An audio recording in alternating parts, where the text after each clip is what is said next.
I'm Jessica, and this is Daebak K-Rambles, where a couple of friends review Korean dramas.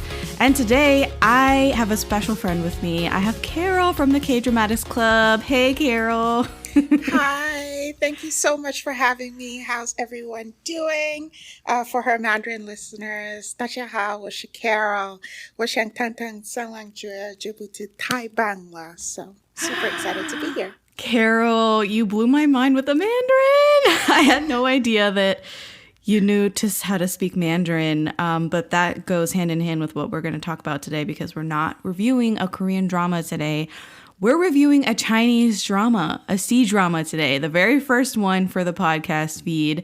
I think a lot of you that follow Daebak on the socials know that I watch C-dramas whenever I feel like it. It's kind of augmenting my K-drama watching, and I've been doing it for many years, and I do it for the blog. I do the reviews for C-dramas on the blog, and I always do a lot of C-dramas actually for the Patreon feed that I review. And this is very, very special because we've never done it for the regular Daebak feed. And Carol was so gracious enough to actually make this episode happen. I mentioned the Patreon. I do a final say episode usually when I finish a K-drama or a C-drama that I'm watching outside the regular Daebak K-Rambles season. And I usually do this by myself. But I always do it for the Patreon feed. And when I posted on my Instagram story about love between fairy and devil, loving the show, I influenced a bunch of people to watch the show, including Carol. And she binged it. My DMs were buzzing. The TikToks were going viral. And Carol so graciously and sweetly asked if I was doing a podcast episode on it and that she'd love to join. So I figured we could just take the final say and do it on the regular feed. And so you all have Carol to thank for this, really. Thank you, Carol. Thank you. I was hooked in with your TikTok videos. The first one, I was like, ooh, that's a show I gotta watch. That's a show I gotta get on. So thank you so much for having me. Oh, you're welcome. I had a great time making those TikToks, and then one of them went viral in kind of a negative way. All of the sexist, misogynistic trolls on TikTok found it and they started commenting. I think that TikTok's been up for like about a week and it kind of died down. And now it's like over 3 million views. And every few days it keeps like the trolls find it again. And I have to clean up the comments. I have to block like hundreds of people. It is ridiculous out here. So Carol, I'm so glad that the TikTok actually found its target audience and that it influenced you to watch this show. It is, I think we're going to review basically the C-drama of the year. Yes. So many people have talked about this show, Love Between Fairy and Devil, and how amazing it is. And we're going to do the same. I think it's no secret that like we're here because we had a great time watching this show. But before we get into it, I'm going to do a little bit of housekeeping. So if this is your first time listening, oh my God, thank you so much for popping in on an episode that is completely outside of any season for Daebak. You got very special episodes of C-drama. Please go ahead and subscribe, though, on your favorite podcast app. We're on Apple Podcasts, Spotify, Google Podcasts, and many more. And if you like us, please give us a review on Apple Podcasts. 5 stars. Come on, don't be petty. And if you want to stay up to date on everything that I'm doing, get a hold of my DMs, the TikToks, the posts, everything. You got to follow us on TikTok, Twitter, Instagram, and Facebook at Daebak Pod. Let this be a PSA. I have deleted ATC from all of the social handles, so it's just at Daebak Pod. And lastly, if you're a fan, please consider becoming a patron. It is such a great way for you to get involved, show your support, and get extra content like the mid-says and the final says and all the C-dramas and K-dramas that I'm watching outside of the regular season. So you can check out the page on patreon.com/alwayscriticpod. And thank you to our patrons, Janet, Curtis, Bale, Cindy, and CD. All right. We're going to get into it. I will put this PSA, the second PSA, at the front end and at the back end of the general behind the scenes, my drama list synopsis, and all of the people who made this show, because we're not going to do a non-spoiler section. So let me repeat. There is no non-spoiler section. After I get through the cast and everybody, we're going to launch headlong into the spoiler section. So beware, if you haven't watched the show, you're going to get spoiled. So I am going to read the My Drama List synopsis, and it's kind of long, so bear with me. But I feel like it's kind of necessary, I guess, for everyone to be on the same page if you haven't watched this in a while or what have you. So here we go. According to legend, in order to obtain terrible power, Dongfang Qingsang of the Moon Tribe became an emotionless monster. He killed his father, seized the position of Moon Supreme, and led an army of 100,000 Moon Tribe soldiers on a path of devastation. Shui Yuntian, the immortal fairy realm, Kangyangxi, the Moon Tribe, and Yunmengxi, the mortar world, were in grave danger. To save the world and stop Dongfang Qingsang and his army, the first god of war of Shui Yuntian destroyed her primordial spirit. Dongfang Qingsang's army and primordial spirit were sealed, and his body was locked away in Haotian Tower under the immortal bonds of the Haotian Matrix. This is like a tongue twister, I swear. However, it is. However, if his primordial spirit was restored and Dongfang Qingsang were to break free from his tower, the world would be in danger once more. Legend says that only the goddess of Shishan can prevent this catastrophe, but she vanished without a trace. Cue Avatar theme. 30,000 years after the first god of war sacrifice, there was a disturbance in the Haotian Matrix.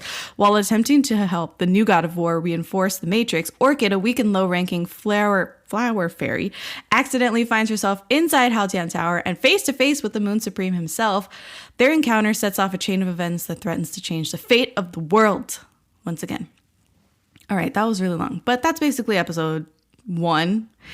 And I will say this Love Between Fairy and Devil aired this year, August 2022. It is 36 episodes long. It's directed by Yi Zheng, and I hope that I don't butcher their names too much, but Yi Zheng, and he's directed Falling Into You from 2022 and Youngblood from 2019, among other things. This is written by Cao Xiaoqian, and he's written things like The Lady in Butcher's House from 2022, which is a historical C-drama, and The Crack of Dawn, also from this year, and that is a modern C-drama. He's done a bunch of other stuff, but that's just his stuff from 2022. He's written 3 shows just in this year, which is crazy. And then his co-writer... Booked and busy. Yeah, he booked and busy. Yes. So his co-writer on Love Between Fairy and Devil was Bai Jin, and this is her first writing credit ever. So I'm really excited to see what else she puts out, what else fills out her filmography and stuff. This show, I'm just going to say the first, the leaders of this troupe here, and that's Esther Yu, stars as Orchid. She made her acting debut in 2016 in the TV drama Border Town Prodigal, and she's done quite a few TV shows, including My Amazing Boyfriend 2, which I forgot that got a sequel. I watched the first season of that, and she's also been in Find Yourself, as it says she's a main role. I honestly cannot remember her character that well, which sucks. So I remember watching that show, but her face is gone from the cast. So I think everyone is excited about this next guy because it's Dylan Wang as Moon Supreme Dongfang Qingsang. Yes, Carol. Everybody knows him from his first leading role as Da Mingxi in the 2018 remake Meteor Garden, and that basically made him a star. That is what happened.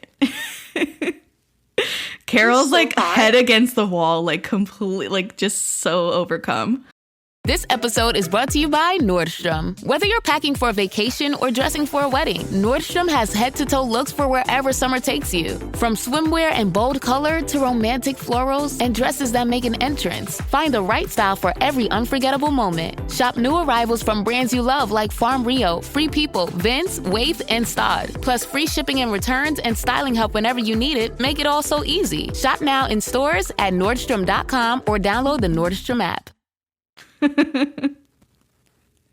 just been going down a rabbit hole of fan edits. Oh God! Since I watched the show, and it's just giving me life. It's I know. giving me everything I need. I know, girl. So Dylan, I've been in love with Dylan since Meteor Garden, and then I never watched any of his other shows until now. So there I am. The love is back. It's like I never left.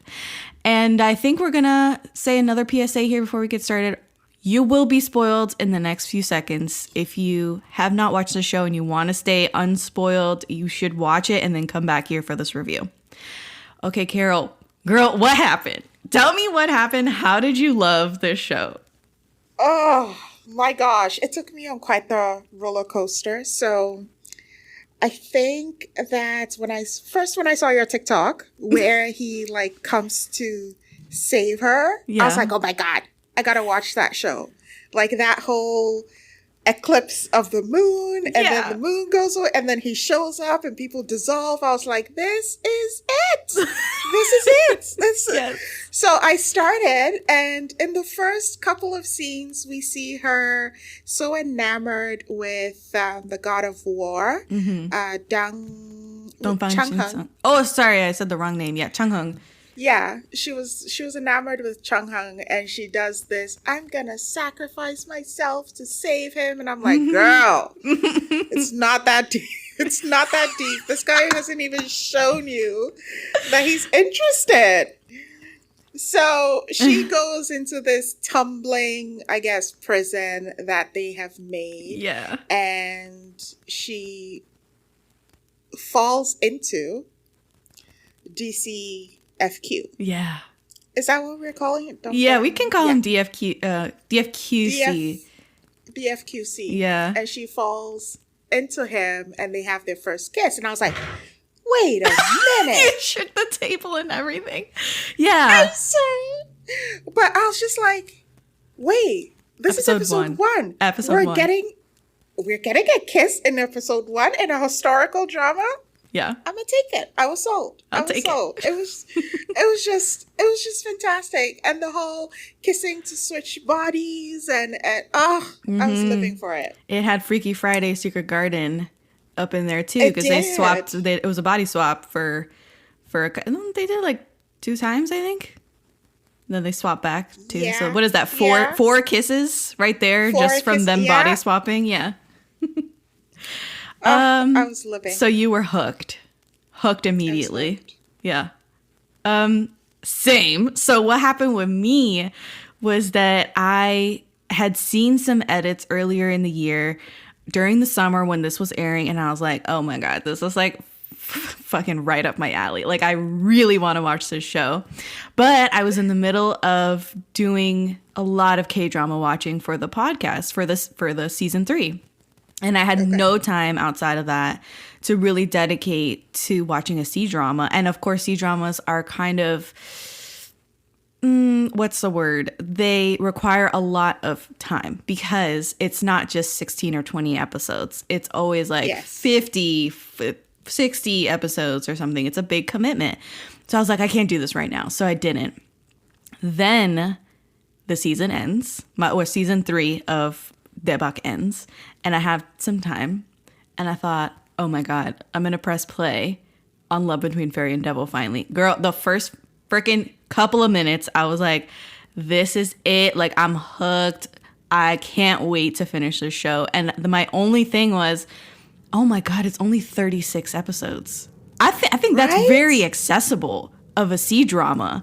And they kept that plot tight, and they had the writing doing so much heavy lifting, and these actors were acting. Like, it was like so much fun to see all of these pieces that make C-dramas so great, right? Which is usually a combination of like great cinematography and gorgeous set pieces and stunning costuming, beautiful jewelry headpieces, flawless makeup and wigs, and all of these things, plus the story, the acting, the cast, like all of this taken together, it makes this show a stunner, like the best C-drama that I've watched in a really, really long time. I don't know if it was the same for you, but I was like, this is the best thing ever. I was binging it.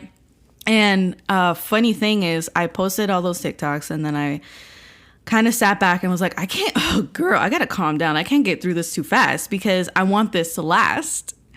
And you messaged me and were like, I'm almost done. Or you said I finished the drama. I finished. What was that? Like a day? 2 days? Yes, 2 days. I finished it. And yes. I was shocked. I was like, you were shocked, Carol. and you were like, "Oh, I have more episodes." You know, I have my job. I have life, and I'm just like, you were like, I made the time. Yeah, you're like I don't have a life, like I don't have a job, and I was like, I know, but yeah, that was my excuse, was that I was like, oh, I'm so busy, and then you were like, I'm busy too, but I like just blasted through it. And yeah, oh my God, I didn't want it to end. I did not want it to end. It was something to look forward to every time I came home. And I'm so glad I didn't have to wait for no episodes. Some people were like, yeah, I was watching this as it was airing and it was torture because the episodes would end and then I had to wait the next week. Yeah, I was like, can't do that. With a drama this good, can't do that. No, thank you. I can only sit and watch my K-dramas currently because now I'm used to it, by Chinese drama. Nope. Nah, I gotta binge the whole thing. Yes. Yeah. So talking about C-dramas, what has been your experience with C-dramas, just so that, you know, our listeners can kind of understand where we're coming from? Because I think I've been watching C-dramas a lot. For the number of years that I've watched it, I haven't been watching it as long as you have, I don't think. Okay. My first C-drama was a 1986 drama. Mind you, I was probably watching it in like 1991. So I was a couple of years late. Okay, got you. But it was a drama called Journey to the West, and it was being aired on national TV in Ghana, where I grew up. And then I picked up C-dramas again in 2004. When I got internet at home, I had Crunchyroll, and I was just, when Crunchyroll was free, I was just hammering the dramas. So, yeah. Nice. It was so good. Yeah, I think I've been watching them since 2017. I think around there, 2016 or 2017. Because I've been doing K-dramas for a while, and I think I had watched maybe I had watched a Thai drama, and I had watched oh my God, what's the language? Oh my God, a Turkish drama. Okay. Which was really interesting, and I loved the language. That was a beautiful language, but I don't think I ever finished it because it was so long. It was like a lot of episodes. So anyway, so I had watched those, and then I got into C-dramas, and I never looked back because I instantly found like my favorite genres, I guess, of C-drama. I don't think I'd usually go for the modern ones. They're not like 100 for me. But I love the wuxia and the xianxia C-dramas, the costume period pieces and stuff. I love those so much. And funny story about, I think one of my first C-dramas was, I don't remember the name of it, but it was something about Empresses of the Palace, I think was the name of it. Okay, yeah. Okay, so it was a lot of drama in the harem of the palace, and this like young girl gets picked up and like she gets inserted into the harem, and she becomes the king's favorite, all this stuff. Like very typical, royal fodder for a C-drama. And I watched it on Netflix, and I kept thinking, my God, this is such bad storytelling because they keep skipping over. Who killed her child? Like, I'm missing entire scenes entirely gone. And I was like, maybe it's like, maybe they didn't intend to. And I was like trying to reason with it and say like, maybe I don't know, maybe there's subtext that I'm missing from it, but it was like very herky-jerky storytelling. And I get to the end of it, and I was like, this was good, but I feel like the editing was terrible. And I had all these questions because they were talking about things and referring to things that I had never seen before, never heard about in the show before. So I looked it up online. People were fucking livid because Netflix had chopped up the drama and edited it for, I guess, their audience that they assumed wouldn't want to see the entire C-drama, which was a high episode count. So they edited it down for Netflix. And that's why entire scenes, plot lines were like missing or told terribly. And I was like, oh my God, this is a crime. Like, I still want to prosecute for what they did to that drama because it is so rude. Like, why would you think to do that? Anyway, so miracle that I kept watching C-dramas after that. But yeah.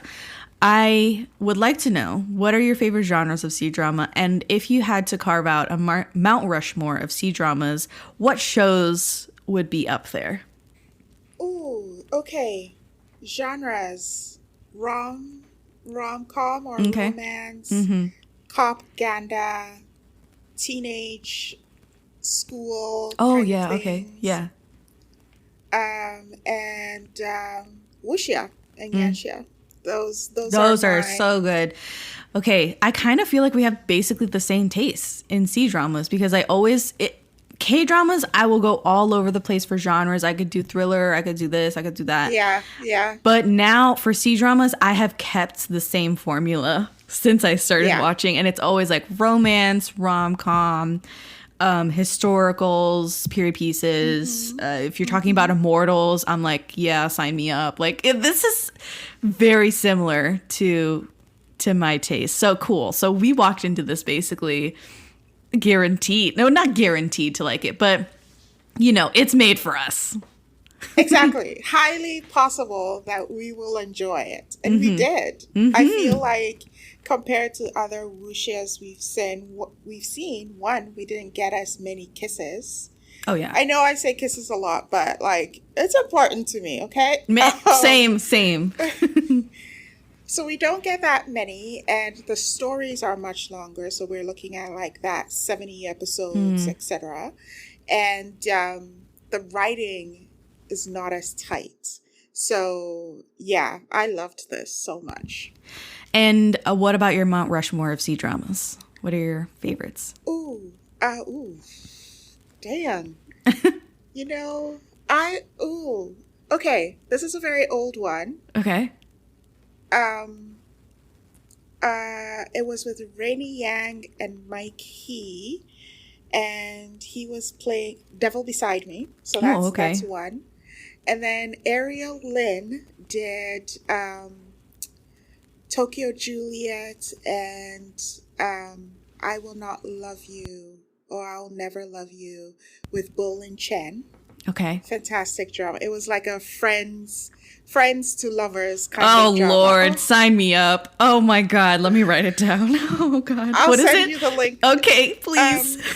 Yes, I'll send you the link. It's with Bolin Chen and Ariel Lin. Mm-hmm. And their story is I'll Never Love You. Okay. Let me pull it okay. Up. Yeah. No, sorry. In Time With You. Oh, In Time With You. Okay. In Time With You. And then I'll say Mars. So Mars! Oh, my God. Oh, my gosh. Mars was such a traumatic drama. But at the same time, I keep going back to it to it's watch addictive because it was so good. Yeah. With Barbie, Shu, and that guy from Meteor Garden. Yes. First one, I forget his name too. Oh my God. Yes. Yeah. Yes. So Mars, if you haven't watched Mars, it's based on a what is it called? It's not a manhwa. It's a book. What is it called? Oh my God. What's the equivalent of a manhwa? Anime? No. Anyway, it's based on a graphic novel thing that I forget the name of. And they turned it into a show, and it is so good. So good. Him on the motorcycle and like the hair that he had. Girl. Oh my gosh. And that painting or that picture with fire around him. Quit it. So anyway, this will turn into a Mars drama review real fast. So so those are your Mount Rushmore C dramas. Great. So mine have to do exclusively with like immortals and sansons and stuff. So I'll choose Eternal Love, which is I think it's also known by like 10 Miles of Peach Blossoms or something like that, like the Peach Blossom Show. And Ashes of Love, for sure. And oh my gosh, Ashes of Love. And I will go ahead and put Love Between Fairy and Devil on my Mount Rushmore because I loved it. I think it's fantastic. Okay, so thank you so much for playing along and giving us your Mount Rushmore and your genres and your experience watching C-dramas. Sorry. What do you want to talk about first for this show? Although, because people know we love it. Why do we love it? So I think we have to discuss Dylan because Dylan is a huge part of this. I am like madly in love with Dylan. Dylan Wang is like so appealing to me. This is like, oh my God, I can't believe I'm saying this, but like he has like my ideal body type. Like ever since I was like a preteen, the tall, lanky, slightly barely muscular kind of dudes with like a pretty face. That is my type. Ever since I was a child, basically, my crushes have sort of looked like Dylan Wang. Not that they were beautiful Asian men all the time, but like, you know, they were that kind of style. And oh my God, every time I see Dylan, I'm like reminded of this like deep set like attraction I have to this kind of dude. And he has played basically one of the most famous roles you could possibly have in the drama world. He's played the Boys Over Flowers, Meteor Garden guy. And so like I said before, I've been madly in love with him since then. Then I popped off the bandwagon. Now I'm back on it. And I'm obsessed. I think that his acting was pretty good in Meteor Garden. Now, looking back at Meteor Garden, it's probably not that great. This drama, Love Between Fairy and Devil, impressed me completely with his acting, his ability, and just how far he's come. It seems like he's improved so much. Do you agree with that? I agree. The first time I saw Dylan was in The Rational Life. Oh, I okay. think that drama is now on Netflix. So yes, that's it when is. I saw it. And confession, I did not see him in Meteor Garden. Like I just heard, because I was partial to the first Taiwanese Meteor Garden. Yes, okay. And I was like, no, I'm not going to do that. Then I watched I watched the Japanese one, Hana Yuri Dango. Yes. I watched Meteor Garden. Okay. And then I watched Boys Over Flowers. And at that point, I was like, you know what, Carol? No sense in delaying it. This toxic life, it's over. Like, let's not do it. And I didn't see that. So wow. You held up after that. Exactly. Now I'm going into his portfolio and be like, okay, let's go back. I think this is worth it. So I've heard you talk about it. It's on my list now. Oh my God, so you still haven't seen Meteor Garden. Okay, so we might have to do a Meteor Garden episode then when Carol finishes Meteor Garden from 2018. I thought it was excellent. I think I have a review, on the blog for it, which has like my raw thoughts like right after I finished it. I think they just updated it so well for the times that we're in. And they kind of left off at least a good chunk of what makes that character so toxic and kind of cringy to return to in 2022.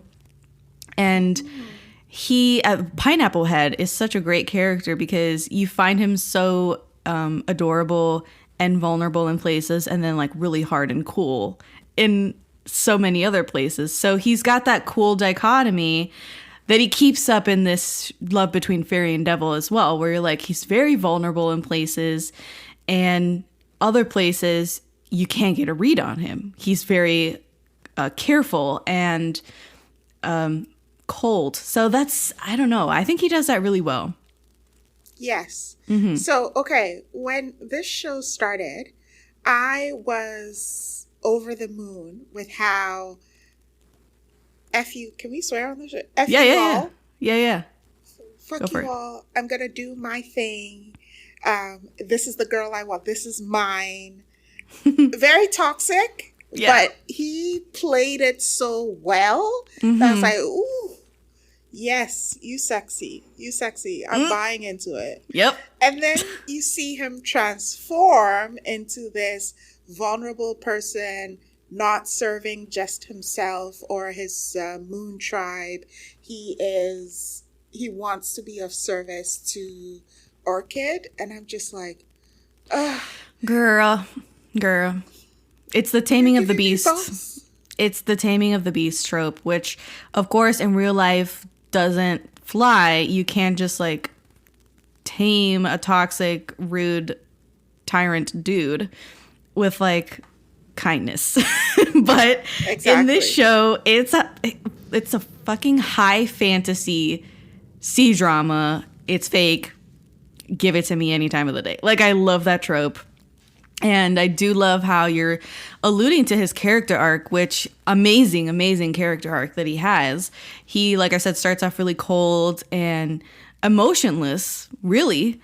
And towards the end, he's the complete opposite. He's very emotional and in touch with his feelings, what he wants. He has so much affection and just love for Orchid that he completely shirks his responsibilities as the Moon Supreme and full-time takes care of her, tries to get closer to her. And of course, there's like reasons for it in the plot for him to want to be closer to her. Of course, she doesn't remember who he is. But anyway, that's beside the point. I love how they tame him, and I love how he is able to reconcile with his family, and it's all because of her, because she's in his life. He changes.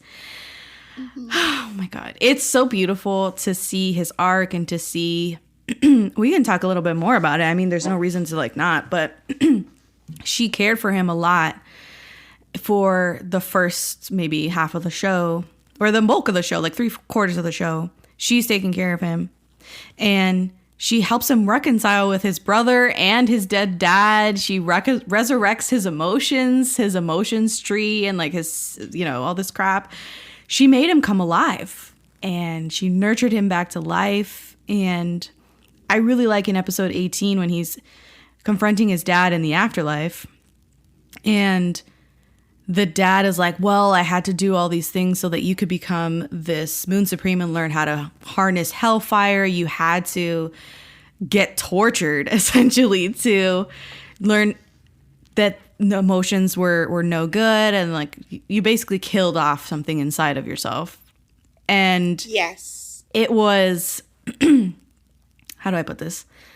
Really sad and a really intense part of the show to see him getting the answers that he wanted. The DFQC was like, why did you do this to me?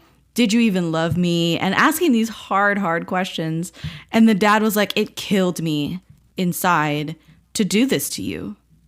And I could no longer live with myself. So like, the other surefire way to make sure that you cut off your emotions and learn how to use hellfire was if you killed somebody that you loved. So yeah. It was like a suicide, basically. This dad was like, it wasn't you murdering me. It was really suicide, which is really sad. And the dad was like, well, I see that your emotions tree is alive again. It's been resurrected. Why don't you just scatter my primordial spirit now, here and now, and kill me again, so that you can return to being this lofty Moon Supreme with these almighty hellfire powers, because otherwise you're kind of a sitting duck and you can't fulfill this destiny of like reviving the Moon Tribe and all this crap. And DFQC does something really, really brave here, because he chooses himself, and he says, I'm going to choose for myself. I'm not going to cut off anything. And I choose to feel pain and love in equal measure. And brutal. And I just think that all of us have come to that place where, by some design of life, we come across a really hard rock, where we're just like, oh, we're stuck in this place.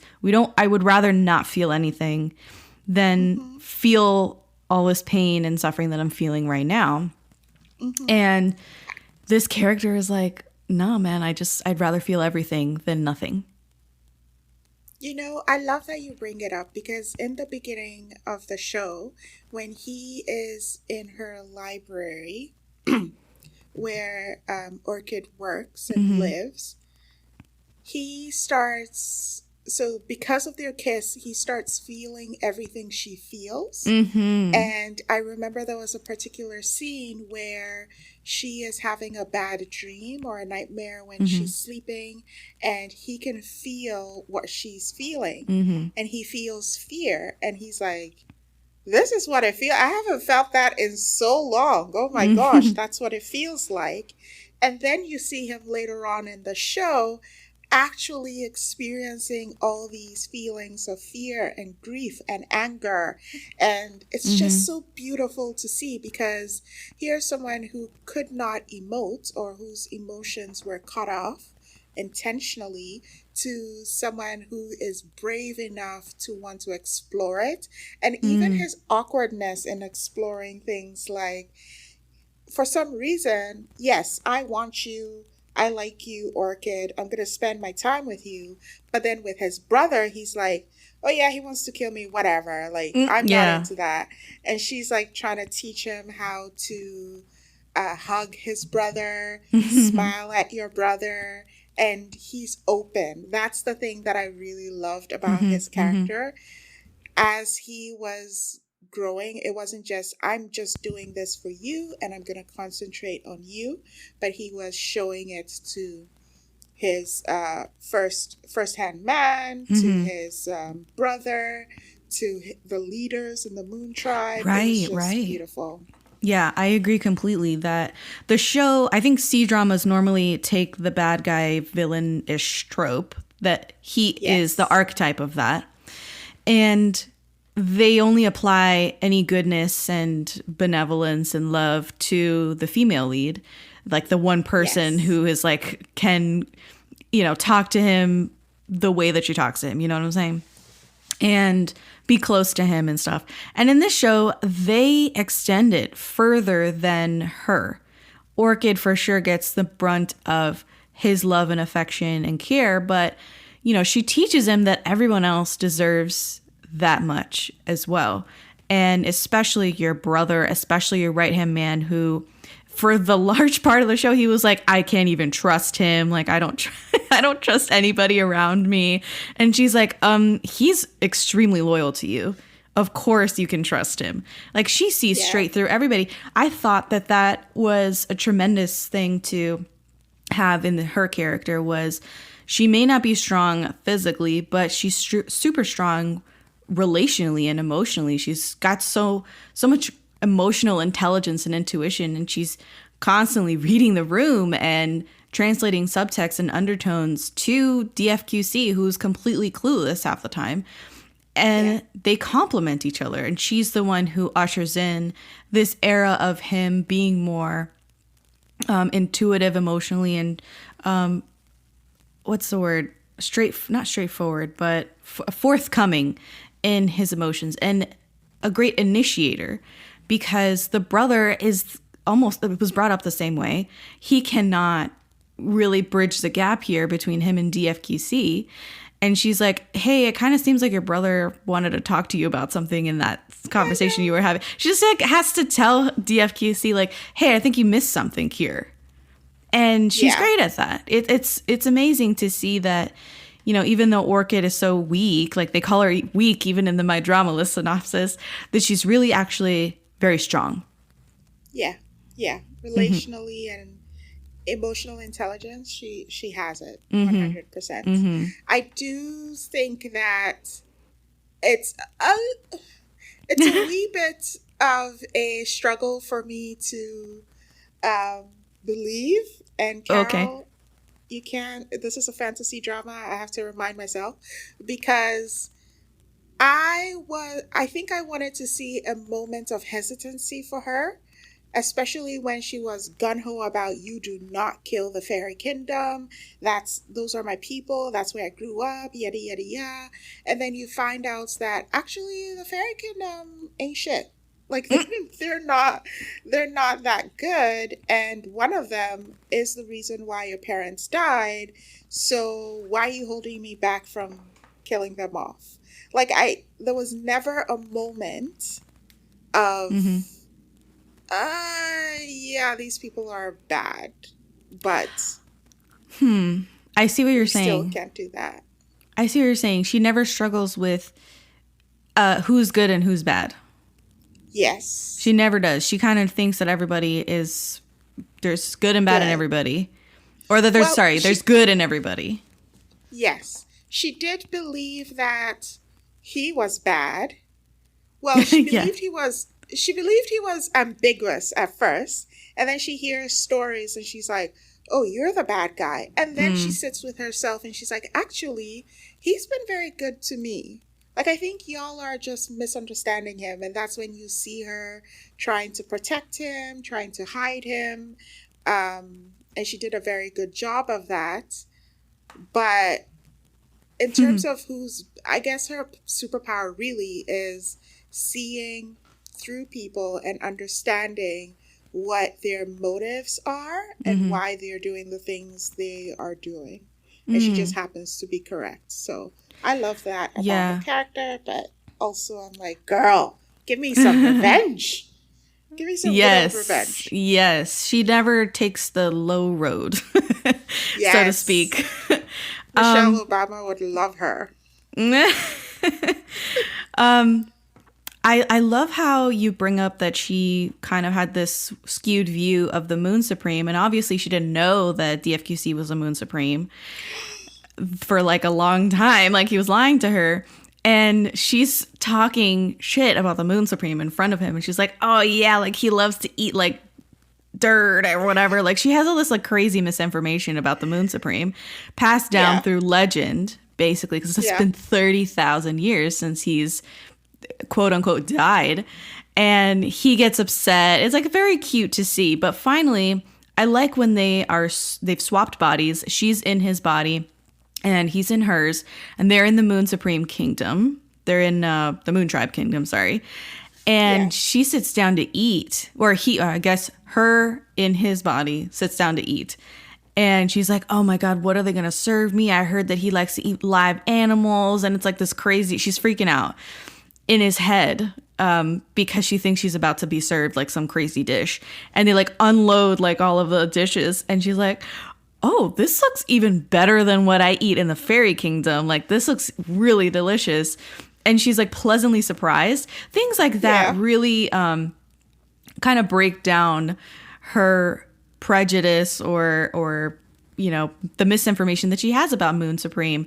And it makes her kind of appreciate him more because look at the, you know, food that he eats. Look at the life that he lives. And she has all these misconceptions about the Moon Tribe. And when she's living over there, like they all come to naught. Yes, it's a dark kingdom. Yes, they wore dark clothes and they it was very what did they oh my God, the look of the kingdom and the palace and stuff reminded me of like a Middle Eastern kingdom. Like they went for that kind of Middle Eastern looking aesthetic, and I really appreciated that because I think that's also playing into I don't know, this might be reading too much into it, but like I feel like post 9/11 it has been a kind of journey to bring the Middle East back into the good graces of like the West, right? And I'm sure it's kind of the same way worldwide. Like I kind of expect it to be on some level a little bit of the same for other cultures, and to see them kind of play that up in the show a little bit, to see them almost like appreciate the Middle Eastern aesthetic and the culture. And, you know, they have all of these motifs around the palace and stuff in the Moon Tribe. And I'm like, this is stunning. This is gorgeous. And of course, the fairy kingdom has all of these like crazy notions about this evil moon tribe when they're just as, I guess, civilized. Terrible. Right. And terrible as the fairy tribe. Like there's no apples and oranges here. It's pretty much like green apple and red apple. Exactly. Right. So I found Same that kind of side cool. Of the coin. Yeah. So we were talking about character arcs. We talked about Orchid. I think I want to talk about Esther a little bit because Esther Yu, who plays Orchid, does a pretty good job. I said in my Midsay episode on the Patreon feed that I was kind of annoyed by her portrayal of Orchid just because she's a little bit cringy. She's very childish. She plays Aegyo a lot. She's acting very cutesy. And that sort of thing is compounded because she's doing it all the time. It's not for a gag. It's not for, a couple of scenes here and there. It's all the time. She's always giggling, always like prancing around. And it feels just annoying to me. It's a little bit frustrating to see her kind of like almost like ditzy in a way. Like it just seems like she's not all there all the time. She doesn't care. And I think that I was expecting a change whenever she realized her identity and became the goddess again. I was like, there's going to be a personality change here. A hard left turn here because she's so lovable and lovely as Orchid and childish and naive and innocent and all this stuff. The goddess that she really is definitely is not like that. In my mind, there was no way. And I was right. Like when she turns back into the goddess towards the end of the show, she is quite wise and has a totally different persona. She doesn't like to sleep late. She wakes up early. She doesn't need to eat food. Before she was a glutton and she loved to eat. And now she's fasting all the time. Like lots of differences between Orchid and the goddess. And I kind of like that. What did you think about Orchid and Esther's portrayal of her and the difference between Orchid and the goddess? I agree that I don't like too much Aegyo, like the cutesy, ditzy behavior. But I also see it as that is a way that she was protecting herself against her bullies. Because you would see her there were moments where they would be gossiping behind her back or something, and then she would walk straight up to them and say, hey, like, I'm going to win this thing, or I'm participating in this competition to be a maid for Changhang.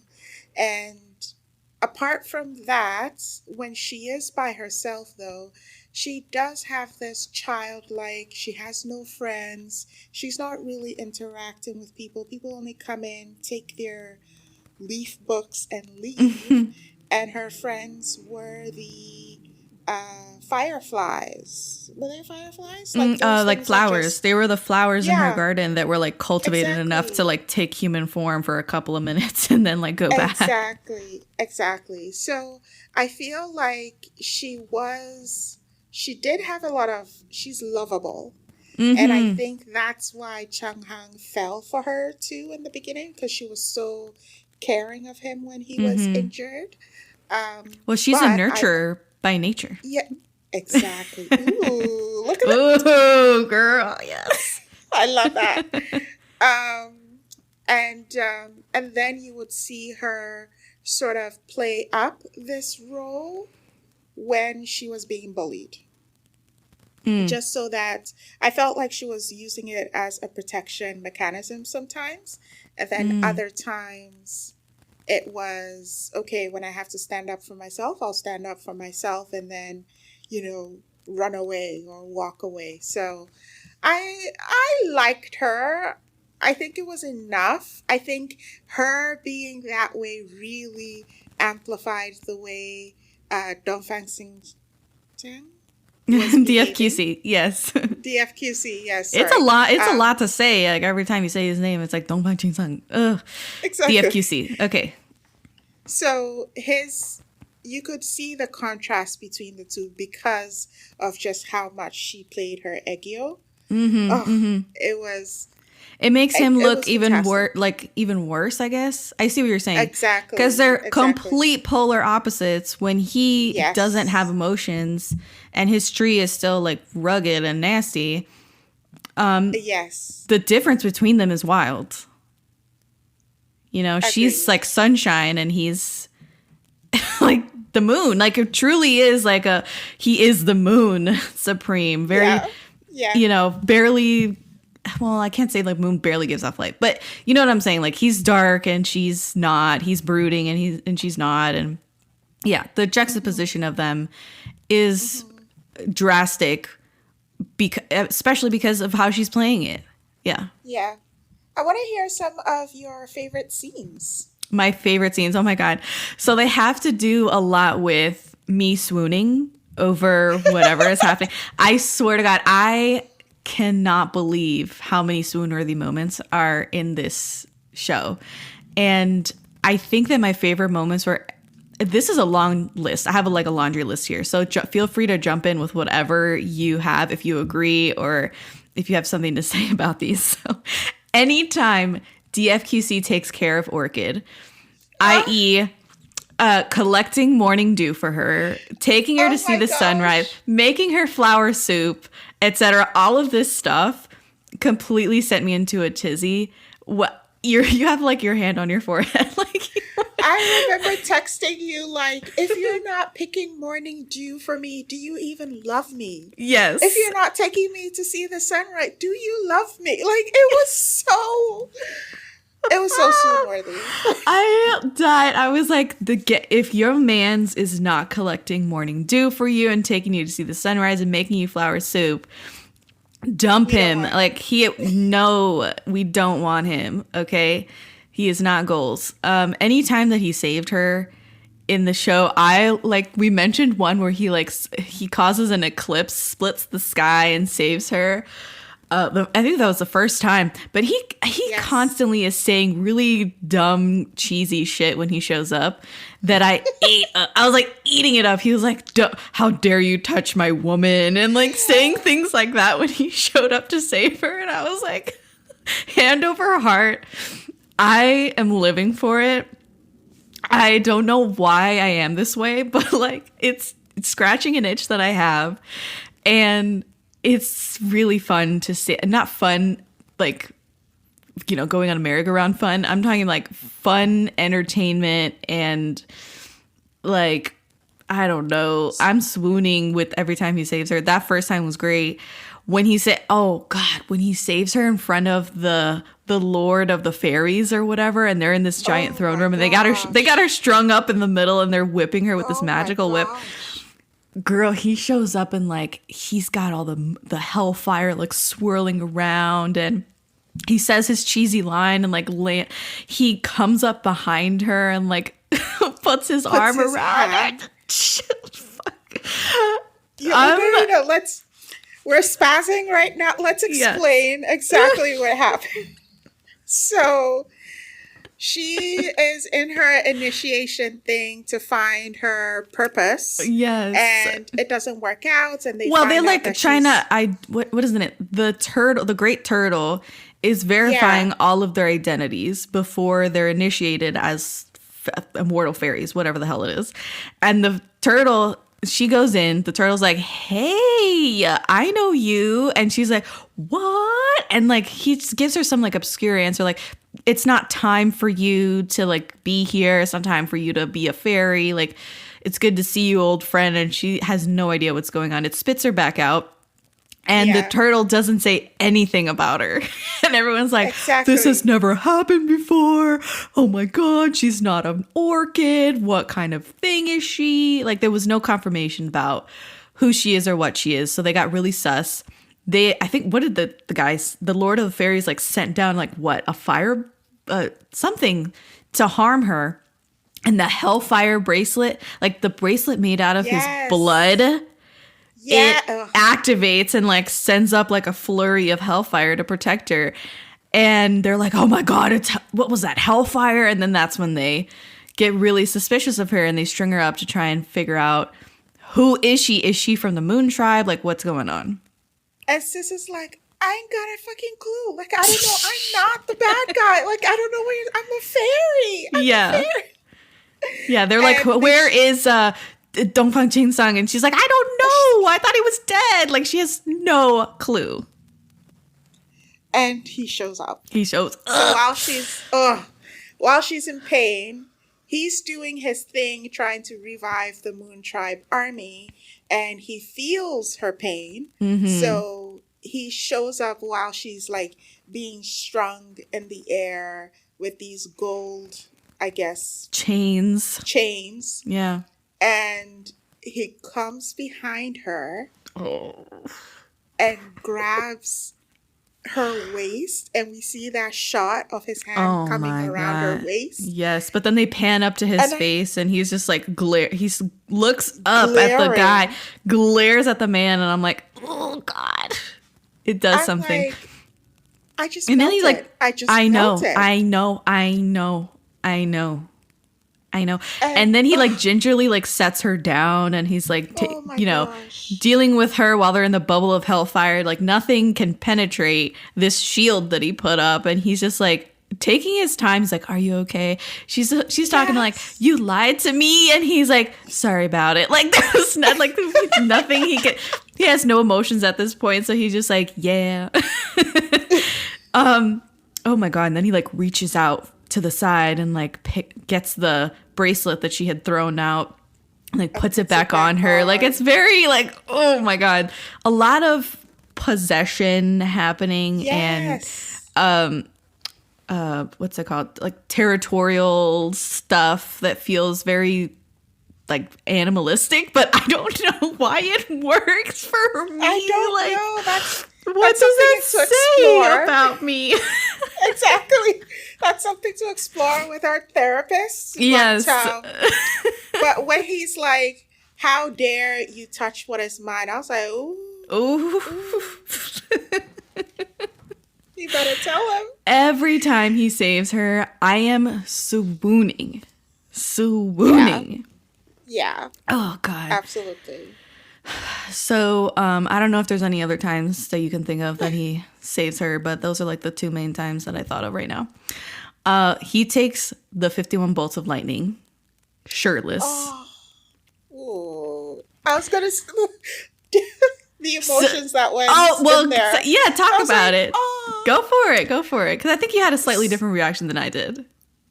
Yeah, so his brother is taking these bolts for punishment for, trying to pull a fast one on him. And he collects 30 and it's left with like 51. And his brother's like, you know what? I'm going to take it for him. Takes off his shirt, and I was like, oh. Well, it's like a tearaway shirt. Yes. Why the shirt is tearaway, I don't know. I don't know. But the effect that it needed to have happened. Okay. And then I thought it was a beautiful moment of, you know what, even though you're fucking up, you're still my brother. I still care for you. At that time, though, I don't know if I just wanted to the brother felt like an annoying tick that you wanted to take off. Oh, so right. I'm just like, let's just get rid of him. But I also see that, okay, it is your family. At the time, he couldn't really, or he was just starting to grasp the effect of killing his dad. Because he's starting to feel all these emotions, and he sees where his brother is coming from. So it was a very sweet moment. And I'm not sure in that moment the brother got it. He felt like, oh, you're just trying to show off or something. And then after, the brother was like, you know what? You didn't have to do that. That was really nice of you. Right. And well, Orchid helps that relationship out because after he takes the bolts of lightning, he's injured and can't really speak for himself. And Orchid helps him off the floor. And this is when the brother's like, I can't believe you did this, blah, blah, blah. And like talking shit about him again. And she says he didn't do this for any, reason to look brave or anything. He did this as a result of, feeling guilty and all these new feelings that he has, guilt and grief and remorse and all these things. And she sets down that mirror thing that like recorded their conversation in this spiritual realm with his dad and like that whole entire thing. And so the brother gets to hear their father talk about why he shut out his emotions and why he tortured him. And he gets to hear this reconciliation. And that's when the brother's like, oh, wow, I totally read that wrong. The 51 bolts of lightning. So, yeah, that was good. But what did you think of Dylan shirtless? This is the shallowest. I feel like this is the shallowest I've ever been on this show. I've ever been on Daebak. I'm like, so what did you think of Dylan shirtless? First of all, okay, go. It did not look like he was wearing one of those prosthetic. No, yes, because that made the rounds on TikTok too. Was this lady sharing this like behind the scenes look at a lot of these C-drama stars that have to do a shirtless scene. They don't work out for it. They don't like beef up Marvel style. What they do is they have this like bodysuit that they wear that has like abs in it, and it makes them look really buff, but it's fake. So I don't think it was the bodysuit, like that TikTok expose thing happened. I think it was a body double, but now I'm not sure because I'm currently watching Miss the Dragon, and there's a moment where you see him like, shirtless, and I was like, man, that looks pretty identical to his body in this scene when he like rips off his shirt about to take the lightning. And I was like, God, is that real Dylan? I don't know. Could it be the same body double? It could also be the same body double. So I don't know. I did see a behind the scenes is putting it lightly. I binge watched a bunch of behind the scenes videos on YouTube. I was going apeshit on YouTube, fell into a hole, like hours I was on there looking at behind the scenes footage, and some of it was subbed so that I could understand what they were saying, but a lot of it was not. I was there like, raw Mandarin. I had no idea what they were even saying, but I was like watching behind the scenes stuff. But this was an interview that Dylan had done, and they asked him like, how did you prepare for that scene? And he said, oh, I just did like a bunch of push-ups beforehand and then just like shot it. Why please? I was like, okay. Okay. So I don't know. But then, other interviews, he was saying like, look, I'm very, he didn't say he was competitive, but this is what I got, that he is very competitive.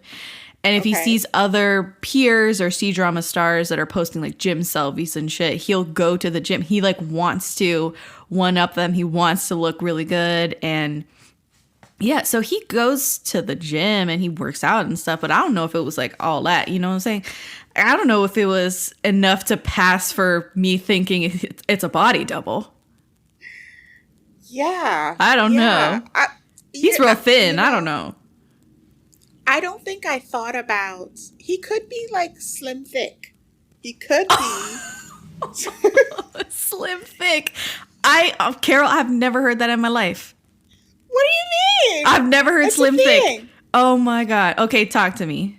Like slim thick is you're skinny, but we can tell you work out. So you have some definition to maybe your back muscles or your biceps, that kind of thing, or you have abs, that kind of thing. I got you. So I think he is slim thick, but it could also be wishful thinking. Let's just say, when the shirt came off, I was on the floor. I was just like, I hit the ground. I hit the ground. Yes. Yeah. If this is how we're going to get it, we'll take it with pleasure. Okay. Yeah. So that's that scene. I think anytime they kissed or swapped bodies was great. The one in front of Lord Changhung in the forest surrounding the Moon Tribe Palace. That was going to be Talk to me, Carol. Carol. So they swap bodies, and Rong Hao and Chung Hung are like, okay, this is a moment to actually completely kill the Moon Supreme. Mm-hmm. And Sis is like, I get you, but I don't want you to do that, so I'm gonna kiss him back. Mm-hmm. So they kiss and they switch back, and that could have been it, but it's the second kiss. DFCQ, the second kiss. Oh. So what he does? Kiss, why? The one he grabs the back of her neck. I had full body goosebumps because so they switch back. It's a great moment because they're both like, no, they don't want each other to, die or leave or whatever. Especially her, because they were literally, like you said, they were like, okay, great. They swap bodies. He's in her weak ass body. We could just kill her, or that body, kill him, and then take her inside DFQC's body back to the fairy realm and like grow her a new body or whatever and like swap them. And that was the plan for Chung Hung and Rong Hao. They're like, oh yeah, good plan. We can just kill the Moon Supreme right now. She's like, no, goes to kiss him. They switch back. It's like a full-on transformation every time they swap bodies because they're both so great at playing each other. Yes. And they swap back. He's got the glare back on. He's got the cool vibes. He's like the man again. And oh my God, I think she's like on his arm or something at this point, and she starts running to Chung Hung. She's like, Chung Hung, and like takes off toward him. Carol, when I tell you, when he reached out and grabbed the back of her neck and pulls her back and kisses her, like plants one on her. And then as she's still like kind of in his hand, he looks up and glares at Chung Hung like, yeah, marking my territory. This is mine. She's not yours. Like very much like another like possessive scene. And I was like, call me toxic, because this was feeding me in a way that I didn't know I needed to be fed. Oh my God. I felt like it was such an unnecessary move for him. Oh my God, yeah. But he wanted to show his dominance to Chung Hung. Like, you ain't shit. Like, it's also dominance too. Like, not just like she's mine. Yeah. It's also, she's not yours. Yes, that's the important thing that I think he was trying to communicate to Chung Hung, saying, she may not be mine. She is in my arms right now, but she's definitely not yours. Ooh. So back off. Very much a dominance move. And let's explore why we like this so much. Do we? Do we need to explore it? I thought we were going to leave that for our therapist. Because God. Okay, go. Like, I'm just comparing the two guys. Mm-hmm. And the thing with Chung Hung was, yes, he loved, we seem to think he loved Orchid. Yeah, he loved Orchid. He cared for her. Yeah, he cared for her. He took care of her in the way he could, within the bounds of what he could. But at the same time, it was kind of like, I'm waiting around for potential, and potential is not coming. Like, what's wrong with you? Why can't you be, I don't want to say be a man. Why can't you be assertive? More assertive, yeah. In what you want, and tell me, hey, I'm digging you. I want to be with you. Let's do this. F the world. Like, he came to that realization too late for me. Yes. While Moon God was just like, it's you from number one, and that's it. Everything else will have to work around it. While it felt like with Chung Hung, she had to work around everything. Oh, okay. So yes, I agree with you completely. This has to do a lot with Chung Hung and his arc and the way they formatted his character, because he is the archetypal hero and he is duty bound. And so a lot of his personal life is not his personal life. He can't choose his own bride. He can't kind of work outside of his duty as the god of war. And so I agree with you that that moment is also kind of highlighting the fact that he can't even like stake a claim, really. He has no right to stake a claim on Orchid and her feelings, and even tell her that he has feelings for her. A lot of the I think that what's fun about the, not fun, but like what's interesting about the show is that Moon Supreme is definitely choosing her like throughout the show. He is trying to also bridge the gap between her and his people. Like the Moon Tribe is very against them being together, and they consider her unlucky, and you know, there's all these things that he hoops that he has to jump through to be with her, but he's willing to do it. And towards the end of the show, he's torn because his love for her is directly contrasting what he can do to free 100,000 of his people and revive his Moon Tribe and like fulfill his own destiny. And it's really sad to see him do that, to see him struggle with that. But Chung-hung is basically doing the same thing, only earlier in the show, where he cannot deviate from his immortal path, and he's just so bound by his role in the fairy kingdom and his brother and all this stuff. He's not brave enough to even step outside of that. William and Harry. Oh my God. Wow, what a time capsule this episode is going to be. I'm assuming you're watching the Meghan and Harry doc, right? I'm not. You're not? I'm not. Girl, the tea is hot. Okay. Is it? It's the tea we know about, but yeah, it's still pretty warm tea. Okay, I just love drama. Okay, so yeah, Chung-hung. One last thing I'll say about him is that I love how they never wrote him to become a secondary villain, because a lot of second male leads in C-dramas especially turn out to be some sort of villainous person towards the end. They don't respect her choice. They kind of force their way into a relationship with a female lead or what have you. And in this case, he was very respectful of her choice and actually supported her whenever he could. And by the end of the drama, you know, he's at a place of acceptance, and he ends up shirking off the burdensome duty of being the god of war. And he's happy to relinquish it to the up-and-coming fairy Dainin. I love how, you know, Chung-hung, again, we were saying that he's not of one, what is it? Like divided. Like he's divided in his heart about what to do with Orchid and how to proceed with even pursuing her and saving her, because he thinks she's in danger by going to being in the Moon Tribe and all this stuff.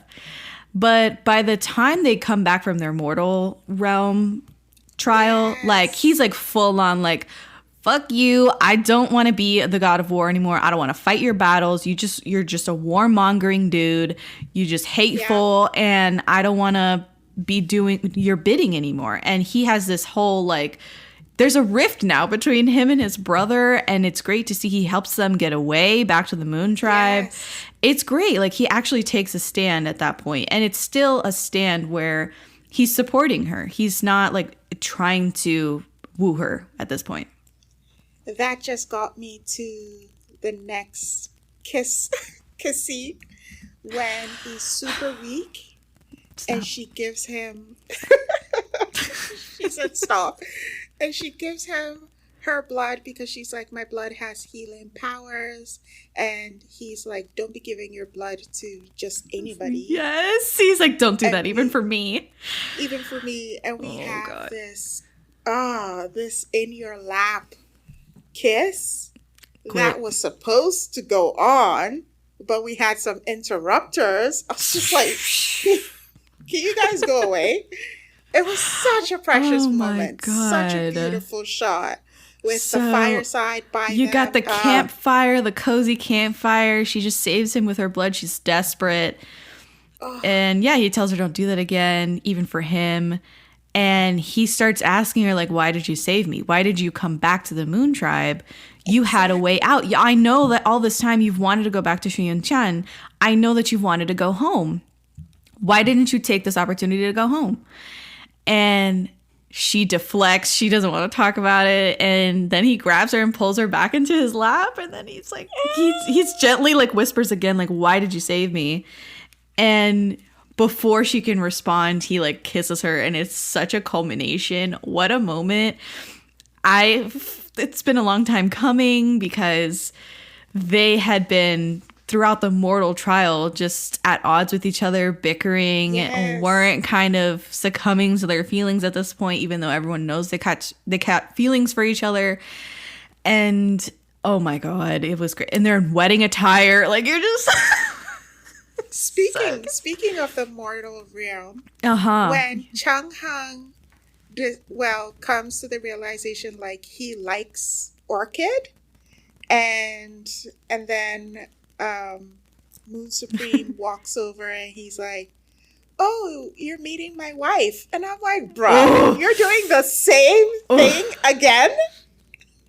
Carol. Well, let's talk about the mortal trial for a couple of minutes here, because I think that this is actually a lot more episodes than I was anticipating happening. My complaint about the mortal trial is that they were just a little bit boring. Like, the episodes were generally a little bit boring, a little bit lighter tone. And I think I would have preferred more stakes. These episodes, again, were punctuated by neither of them letting go of their pride so that they could finally come together, share their feelings for each other. They were muddling around in a lot of jealousy, and they were serving attitude to each other and doing a lot of underhanded comments to each other, pushing each other away. And I think it just lasted too long. But I feel like the end of the mortal trial was a highlight. I think that episode was really, really juicy. And some of the stuff that he does in the mortal trial, DFQC does in the mortal trial, is really fun because, again, he's like claiming her as his wife, and he's like calling her like darling and honey and like all these things. And he's very unwilling to marry her off to the reincarnation of Lord Chung-hung. Yep. He will just not let her go. And he is also very resolute that marriage is a serious thing and they shouldn't fake it or meddle in it. And I'm like, well, that's hitting all the right notes. You know what I'm saying? Like, that for DFQC to be like, no, we can't just marry the wrong partners just so that we can like help them get through their mortal trial. That's just like, fuck them. Like, no. So very much light swoon-worthy moments throughout. And then the final episode of the human trial was super juicy because they're together drinking on the wedding night, even though they didn't marry each other. But, you know, she's asking him really loaded questions like, what is his true purpose in Lucheng? Why did he lie to her?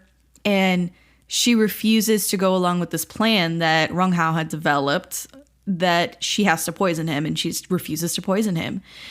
And again, DFQC is talking about like razing the fairy realm to the ground, that he has all these plans for war. And she's overwhelmed with despair and love because despite her best efforts in all of this time, he still wants war. And he still wants to destroy her homeland and her people.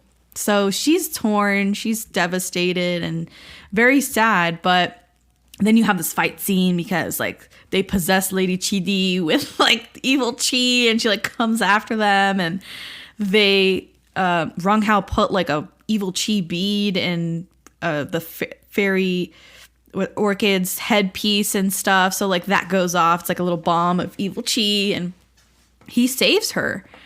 Even though she's basically impervious to evil chi because of her goddess powers, he still enters this like maelstrom of evil chi, saves her. Then, this is great, she finally saves him. Because so far in the show, she has been a damsel in distress. And at this point, she finally saves him. She like kind of dips into those goddess powers, and it's this stunning green like color as she like fends off the evil chi, and she like stands up and looks really powerful and fierce for a minute. And you're just like, yes, like it's like turning in the right direction. Like I see the ship of the plot kind of steering in a different direction at this point, because she's finally becoming who she's always been. Yeah. And at this point, DFQC realizes who she is, and he's like, oh my God, it's the goddess. And it's great. It's great. Then we get to that whole like, she saves him on the shores of Oblivion River, and he protects her until he collapses. And it's like Lord Chung-Hung shows up, and he's like beckoning her to come home, and she chooses him. She chooses DFQC. Yeah. And that's when you get to like the campfire scene with the kiss and all this stuff. Like all of this is all strung together. And I loved that episode, and I loved the end of their mortal trial. I loved it. I did think the mortal trial was slow, like you said. I'm just like, what are we doing here? Like, humans have no power. They're so boring. Yeah, they're like, we can't use our powers. And I'm like, why? Exactly. And then towards the end, when she comes into her priestesshood, I was like, ooh, this is fire. I love that she saved him. And we'll get there. But towards the end, when she becomes the priestess, and she sort of disconnects from her emotions and wants to focus on her mission, just like he did when he was Moon Supreme and had Hellfire. And I thought just the journey for both of them, beautifully done. Beautifully done. Couple goals for sure. I have in my notes their relationship started out very imbalanced, but they grow into each other. They grow into each other. Yes. And by the end, they're just so balanced because, of course, he was calling all the shots. He was very aggressive, a tyrant. And by the end, they have this mutual respect for each other. And it is wonderful to see that in a C-drama where he humbles himself and she humbles herself. And they just end up being like this match made in heaven, even though they're technically star-crossed lovers. So I love to see that for sure. Oh my gosh, when she went into the cave of pain for him. Okay, so this was a moment that I adored because they are finally together, right? They realized that they love each other. They've declared that they love each other, and it's great. And I think this is like a series of things that happens because they go to here we go. He goes out of the palace to meet up with her for the Moon Festival, where they have the engraved locks and stuff. They're going to do like the lock on the bridge. And a whole mess of people, instigated by his brother, beg for him to reconsider being with her. That she's bad luck, that she can't be trusted, she should be killed. And he declares in front of all of these people that he loves her, that she will be his wife and he will love no other. And I'm like, I'm like breathing hard over here in the corner. It is such a great moment. And he has mercy on them because, you know, if he was the old Moon Supreme with no emotions, he would have just slaughtered these people. Exactly. But he has mercy on them. He's like, watch what you say. I'm going to be with her. He goes to, he takes, oh my God, there's even more because he takes those bone devouring spikes as punishment to atone for like the ongoing loss of 100,000 soldiers and for being with Orchid. So he does this. Then he goes to see her on the bridge, which is a beautiful moment. They declare their love on the bridge and they kiss under the full moon. Then he collapses. It's this whole thing. Then after this whole thing where she realizes that his people are basically dead set against her, she says she wants to go into this non-abidance cave to earn the honor of being the Moon Queen. And she tells him something super wise. She invokes her own agency here and says, you know, throughout the entire relationship, the entire thing has been on his terms. Whether to kill her, to love her, to keep her, it was all his decision.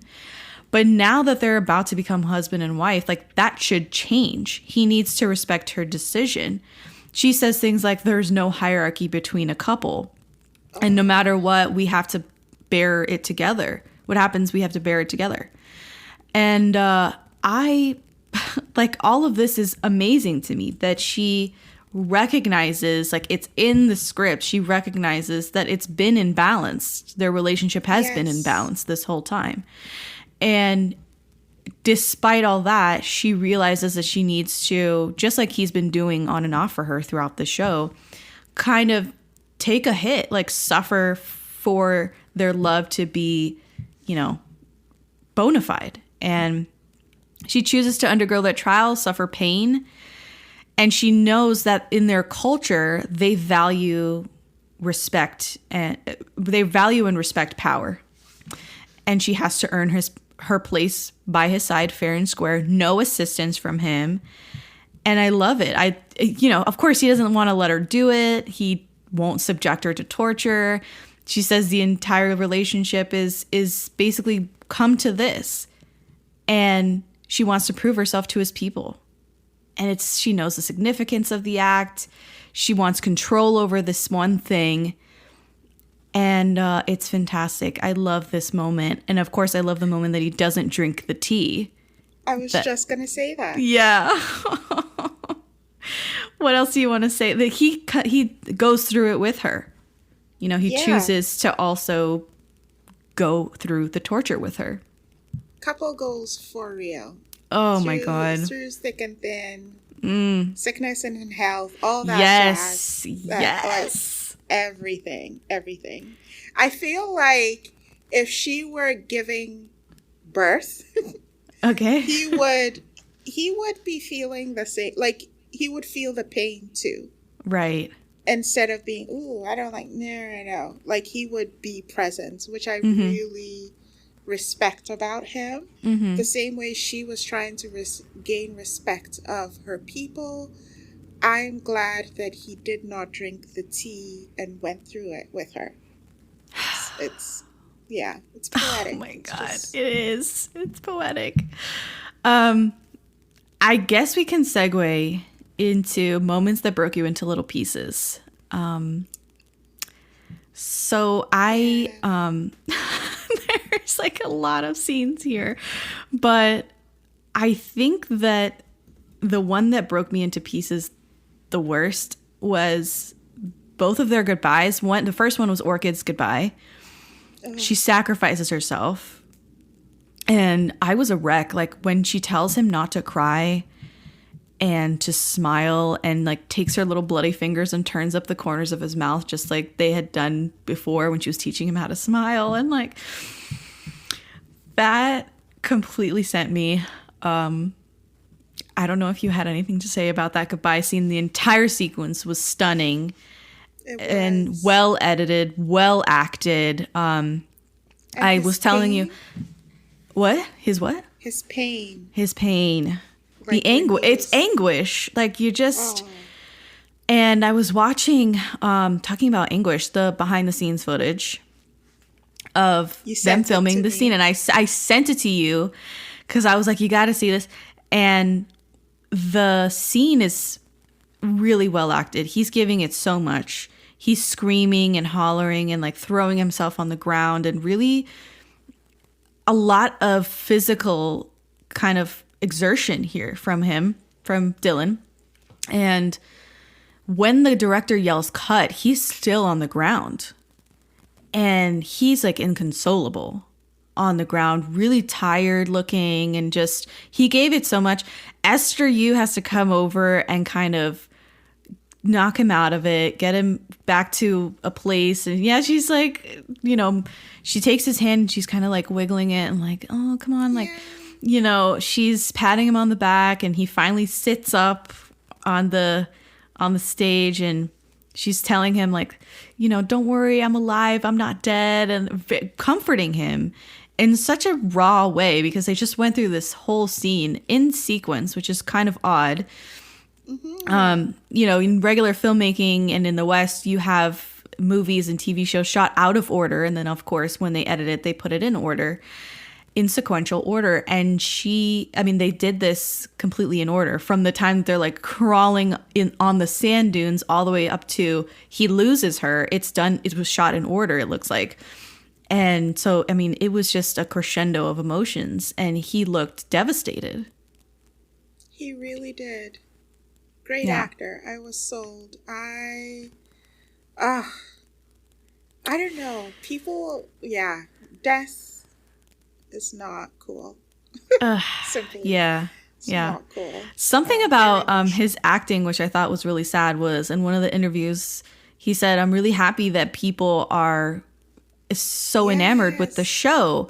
I'm so happy that people are giving it positive feedback, that they're loving the characters and everything, because my previous show or my previous work, I got a lot of criticism for it, and I learned a lot through, reading the comments." He said something to that effect, that people had shit on his previous show, and that he took the notes and he's improving, like actively trying to improve. And I thought to myself, this is really sad, first of all, that this poor guy who's like just, plucked from obscurity. I think he was like a flight attendant before he became famous. I kid you not, yes. And he's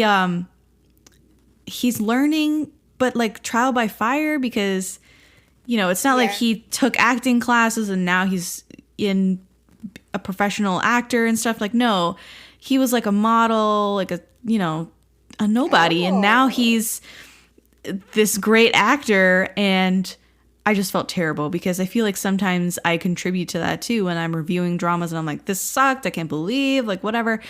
And we just all have to like have a little grace and remember that these are real people, and it takes a village to make these dramas, especially like a C drama with all these crazy elements in it, and special effects and people that contribute behind the scenes and post-production and stuff. It's not just the people on screen that you see that make the drama what it is. And I just felt horrible when he said that. He was like, yeah, my previous drama wasn't well received and stuff. And I was like, oh my God. But also, like, which drama was that? Was that Miss the Dragon, or was that The Rational Life? Maybe it was Miss the Dragon. I think it might have been Miss the Dragon, because I'm currently like on episode 4 or something of it. And it's good, but I can sense that it's probably not going to maintain this momentum, and maybe the writing won't live up to, whatever. So I can probably guess that it was Miss the Dragon, because you've watched The Rational Life. Was it okay? Was it good? It was okay. See? Mind you, I don't think that Chinese dramas romance has been doing it lately. Like the last one I loved was Love is Sweet or something. Okay, and that sounds familiar. Yes. Where when she cries, she gets an allergic reaction and she goes into like shock. Okay. Got you. The guy, if you have not watched it, oh my God, you gotta watch it. Like, so that's a good one. Okay. That's a really good one. Love is Sweet. Okay. Yeah, and then Love Designer. Okay. With those two felt very much contemporary romance being done well. But The Rational Life, I think it had too much work in it. Or oh, yeah, because it was a workplace drama. Yeah. I was just like, okay. Yeah. Boring. Yeah, I don't like workplace dramas, like, personally. And I've said this in our What's Wrong with Secretary Kim episode as well, where I'm like, this is not really my genre. Every time they set something in the workplace, I'm like, ugh, But that's just me personally. Other people love that. As far as others' love between Fairy and Devil scenes that broke me, after she dies, he gets stuck in a dream. And he dreams that they've been married. Yeah, he dreams that they've been married for 500 years. And he's basically committing suicide as he's trying to keep this dream alive, Inception style. And it's just this grand delusion he thinks that she's alive. And the scenes of their married life are so adorable and enticing. And it is so, so sad when he has to say goodbye and like implode the dream. Oh. Oh my God. like tears, real tears. I was sad. I was so devastated when he had to say goodbye to her in the dream. Yeah, oh my God, yeah. But then, oh my God. Keeping the dream alive and killing yourself in the process. Like, you could just tell how much he had grown to love Orchid in trying to do that, trying to keep that, vision alive. And yes, it was cute. I agree with you. It was very cute, but it was also very heartbreaking for the people on the outside looking in at him doing this. Even Chung Hung is like, yo, bro, like, yeah. Well, Chung Hung comes in and he's like, you gotta stop this. You're killing yourself. Your people need you, and there's a possibility we can bring her back. You need to get out of this. You can't just kill yourself over this. Exactly. And oh my God, it was so much to see him say goodbye to her, and she's like, I'm alive. I'm right here. Like it was a lot. Yeah. Scenes that broke me, they go through the motions of saving her. They extract her little spirit. They put it turns into a seed. Then he starts taking care of her all over again as a seed. And the same thing, you're repeating the same thing. He's giving her sunshine. He's collecting morning dew for her and is talking to her and really kind of making it seem like she is, as if she's listening. She's a plant, mind you.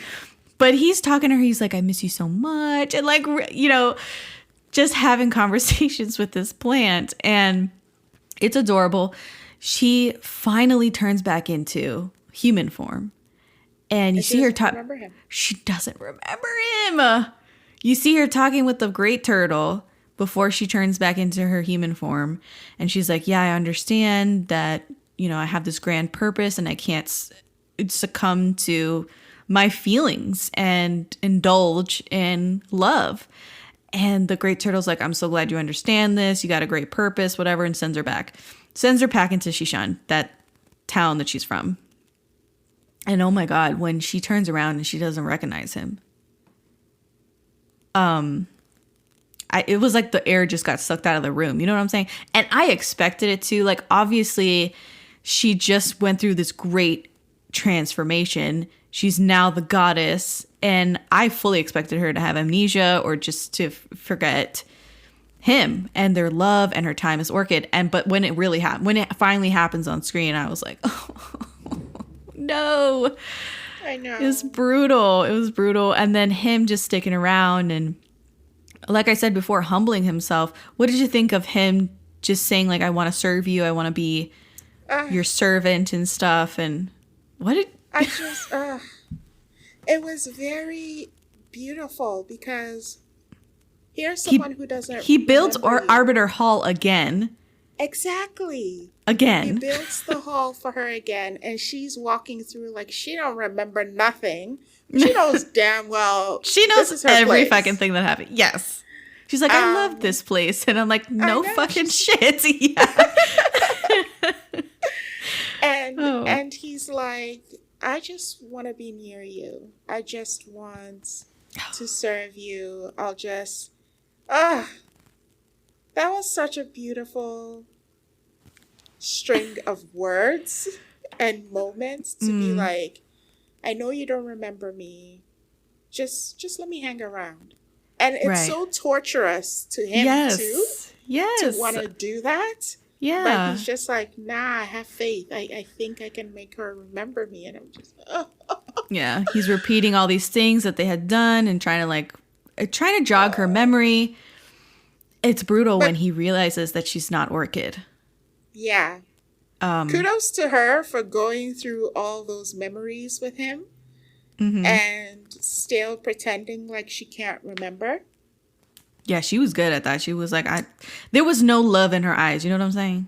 Yeah, there was nothing. Yeah. When she woke up early and she's telling him, like, you don't wake up early. I'm like, girl, really? This is you? Is this who we are? She was like, I was meditating in front of the sunrise, and I was like, meditating. Oh my gosh. Night and day difference between her and Orchid. Yeah. But he finally decides to leave. And yes. Oh and I my thought God. That was accepting what it is now, one, but also like I think I've done all I could. I love myself too. It's time to let go. Brave. And it's really very, brave. It's very brave, and it's really hard to get to that moment where you're like, I've given it my all, but now I choose me, and I choose my people and my response and all those other things, and I'm gonna go. And then she's like, she puts her hands on his lips makes him to try smile. and get that smile. And I'm like, you Bitch. mother. Exactly. I thought What that are you was doing? What are you doing? What are you doing? She's giving him hope. Exactly. You're giving him hope, number one. Number two, you clearly remember. Yeah. Why couldn't you talk to him? And the lack of communication. There's a TikTok. Well, she cut him off so dirty when she came back as the goddess, because she was talking all this shit about, oh, I'm gonna basically commit suicide to stop this apocalypse from happening and stop this evil monster cloud from taking over. And that's her destiny. All the goddesses before her have done this same thing. They're very self-sacrificing and whatever. But my issue with her was DFQC, sorry. DFQC was doing the same thing in the beginning with his hellfire, right? And being Moon Supreme. But he found a way to work with her to still, save his people. And like, I felt like he was more open to finding another path. While when she came back. Well, that's the thing, is that he was at first very much trying to make peace with his destiny and saving the Moon Tribe and then being with her. But because of all these machinations, he was basically choosing his people at the end. And he was trying his best to save her. And the way to save her was like, we got to get this bracelet off of her now that she loves me unconditionally. That bracelet is basically a death sentence if you take it off of her, but it's got evil chi in it, so it's killing her from the inside out and sucking up on all of her goddess energy. And like, there was a lot of things that he was trying to make happen, which was bring back the 100,000 people that were frozen in time for 30,000 years, and also save her life. And he was like, the best way to get that bracelet off of her is to kill her love for me. So he was like being really mean to her and like saying really crazy lines to her that were heart-wrenching. And of course, she never stopped loving him. So like, there was no way to take the bracelet off.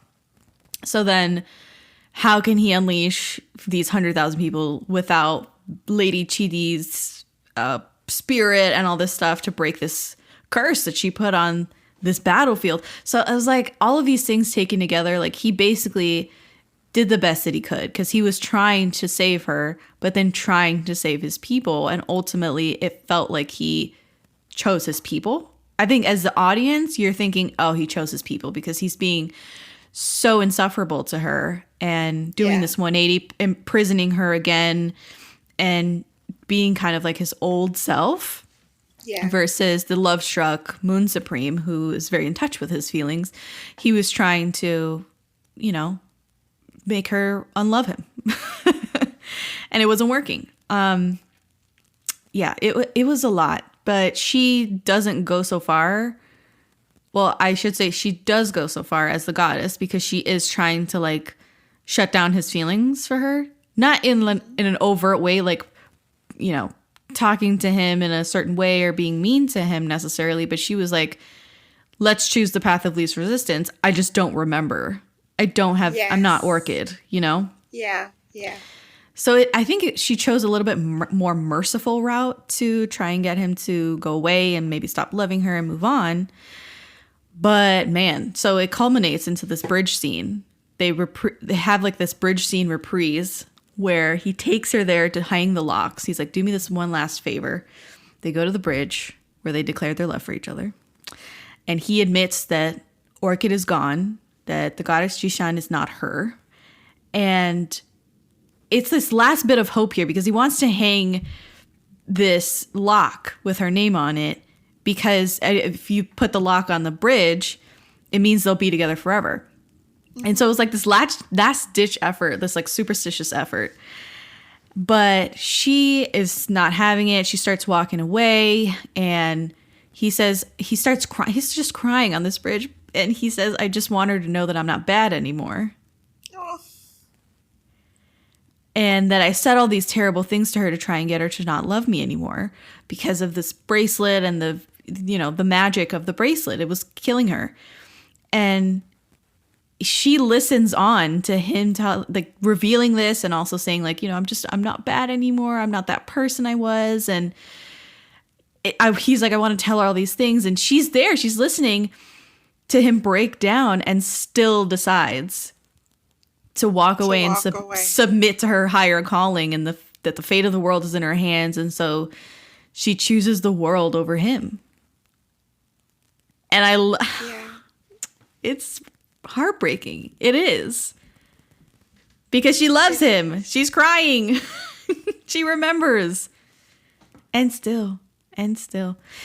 Oh man. Going back to Esther though, really fast. I wanted to talk about, in some of the behind the scenes footage, Dylan was talking about how she was so integral to producing such great chemistry, and creating these scenes where they might have been kind of referencing or paying homage to other C-dramas, because she's an avid C-drama watcher.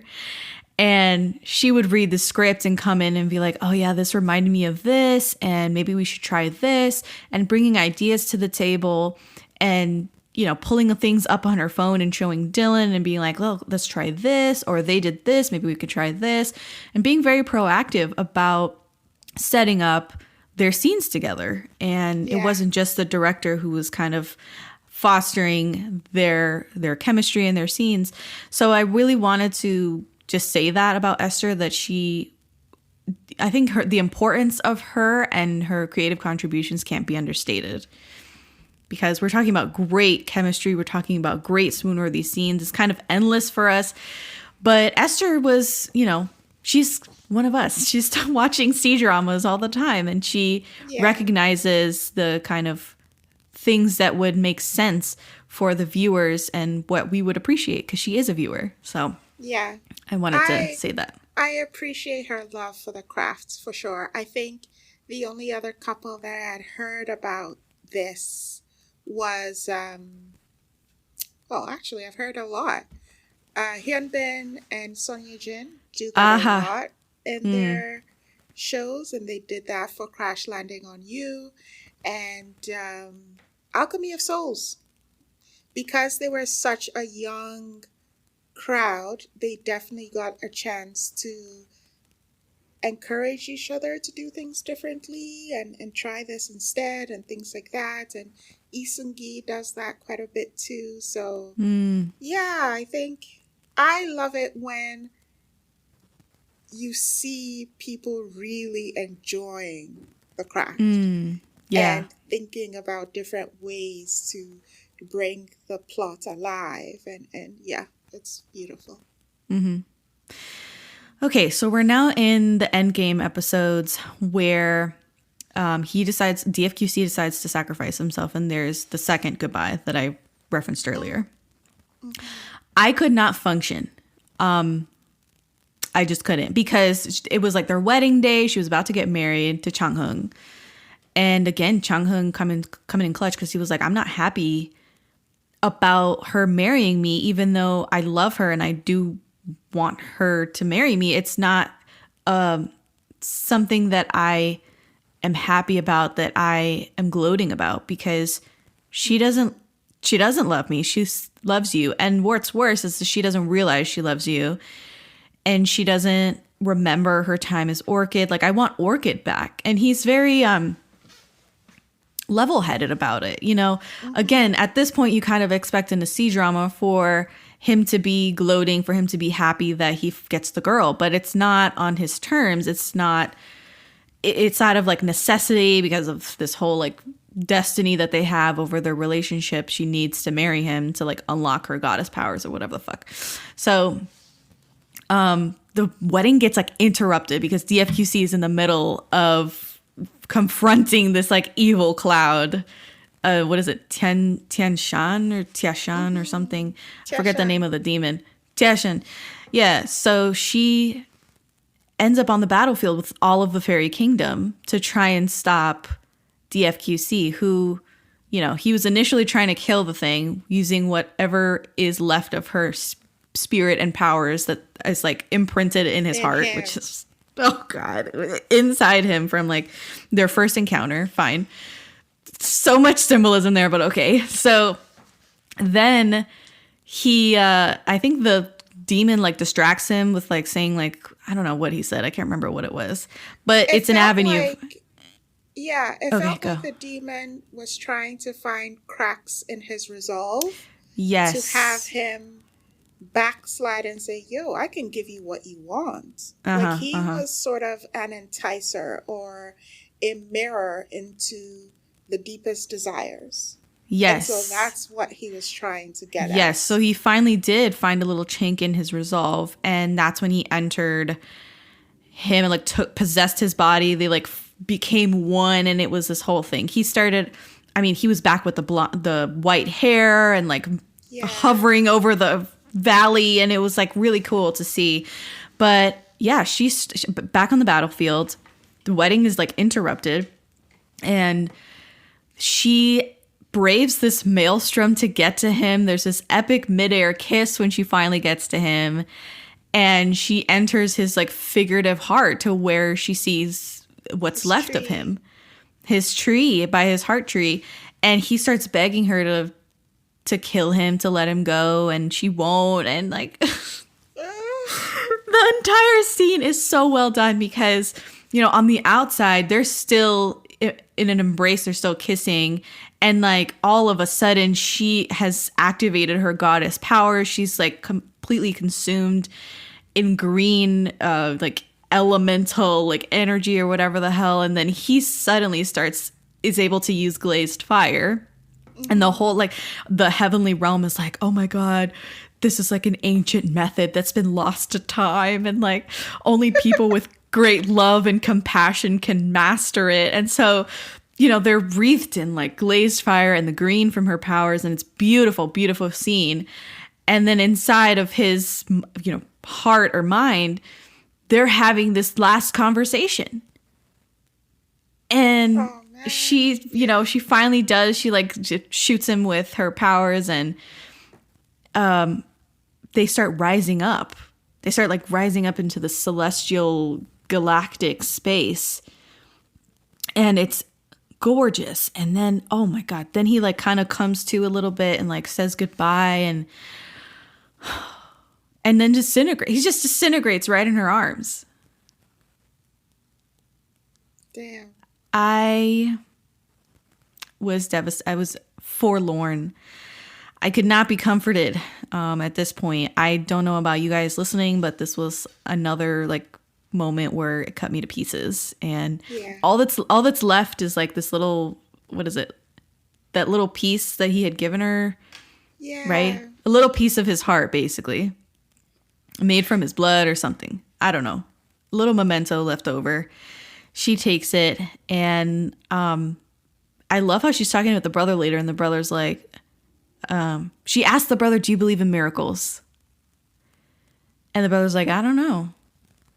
And she's like, well, and she hangs it up in her little garden in Arbiter Hall, and, you know, feeds it her little spirit, and she takes care of it. And then he comes back. And when he comes back, I think she had her back to him, and he's like, well, Lila, like, I'm here. And yes. I was just like, the tears of joy. And then they just end it there, and like we're left to process like this show and like the meaning of life. And oh my God. There was so much symbolism in this show that talk to me. That gave me like, even like the tree inside, and caring for the tree, and nurturing it. That was such a beautiful way of growing up and learning your emotions, and how the leaves just represents the different emotions that we go through. And then there was, hellfire and Glazed fire. Yeah. Glazed fire. You have to lose all your emotion to be able to get that in the beginning. And he lost all his emotions to be the strongest person in the world. But on the other side, with so much emotion, you're able to master glazed fire, and no one is able to do that. And only the people who have reached like the highest level. And I'm like, okay. And so then, of course, it's ironic. Ways. Yeah. Exactly. Yes. And it's ironic because it's like the most brutal Moon Supreme dude. The archetypal villain of the show is the one who can summon glazed fire. I mean, it's beautiful. It's beautiful. And I think that one last thing that we had talked about before was the villain Rong Hao and his relationship with Lady TD, and how they are kind of what's the word? They're like two halves of the same coin, like Rong Hao and Lady TD on one side, and then you have Orchid, or the goddess, and Moon Supreme DFQC on the other side, because they both are trying to go against fate or destiny to save another person, to save their partner, to save their master, whatever. And the difference between Rong Hao and Lady TD and DFQC and Orchid is that they don't love each other. Like, they love each other, they care for each other, but they don't love each other.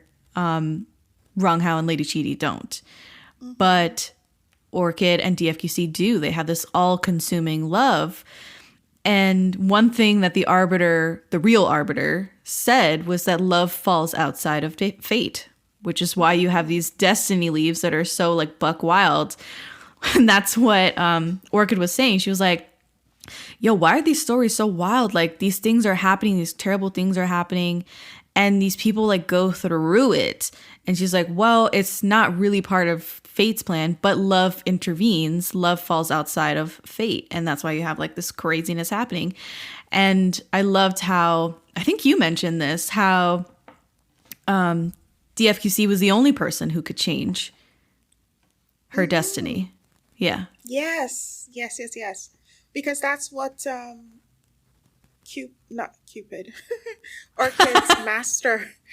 Orchid's master said, like, you're the only one who can save her. You are the only one who can change her destiny. And he didn't understand it. It looked like he didn't understand it when she first said it. But then he definitely understood it towards the end, when she was getting married, following her path. And he's like, oh, okay. So in the end, she's going to die. I'm going to die in her stead.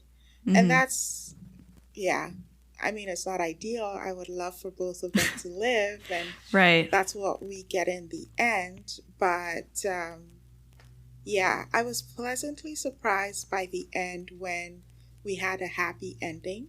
Because I'm so used to loss at the end of my wuxias. Yes. So it was just, I was very happy.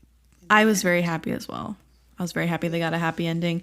Last thing I'll say about Rong Hao and Lady Chidi was that I thought their story was really compelling. And I also found it interesting that the writers felt that they needed to redeem Rong Hao. And that he was actually redeemable, sort of, in the end.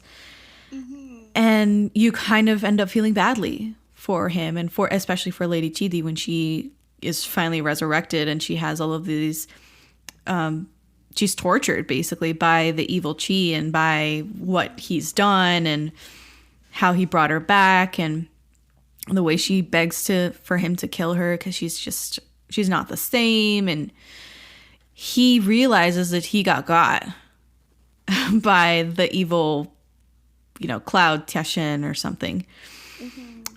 He realizes that he's been tricked. But I don't have empathy for him. You don't have empathy. I remember seeing him in episode 7. I was like, this guy's the bad guy.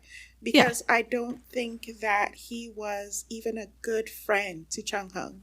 Because technically, Chung Hung was looking for Chidi all these years. Yeah. And he knew where she was and he never said anything. So I don't think he was a good person to begin with. You can't base a friendship on a lie. And that's exactly what Rung Hao did, even though he was very close to, Chung Hung, the second god of war, Chung Hung.